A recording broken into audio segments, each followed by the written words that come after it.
Children, today we will do an activity to prove that carbon dioxide is necessary for photosynthesis. To do this activity, we require 2 potted plants, 2 bell jars, potassium hydroxide solution, watch glass, Vaseline, iodine solution, petri dish, tripod stand, Bunsen burner, beaker, water, test tube and alcohol. First, take 2 healthy potted plants which are nearly the same size. Keep them in a dark room for 3 days. Children, do you know why it is necessary to keep the plant in the dark?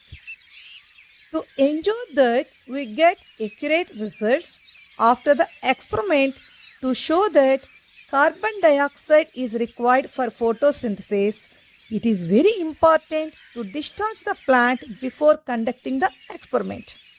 That's why we are keeping the plant in the dark for 3 days. After 3 days, place each plant on separate glass plates.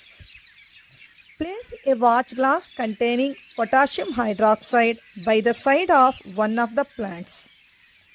Children, do you know why we are using potassium hydroxide here?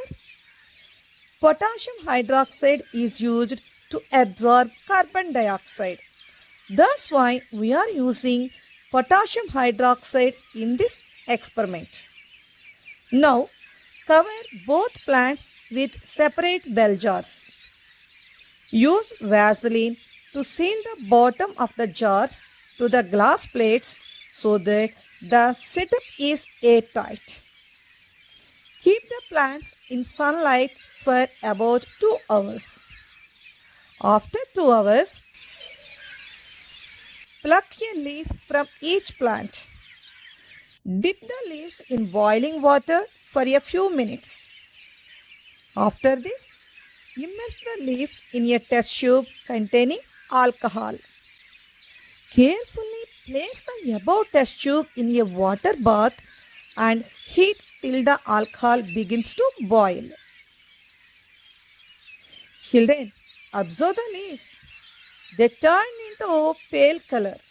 Now, remove the test tube from the beaker.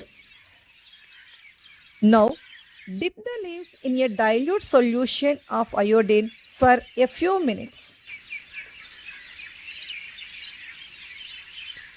Take out the leaf and rinse off the iodine solution.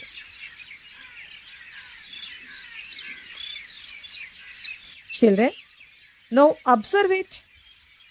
The leaf of the plant present in the jar without potassium hydroxide solution turns into blue-black color, whereas the leaf of the plant in the jar with potassium hydroxide does not change color.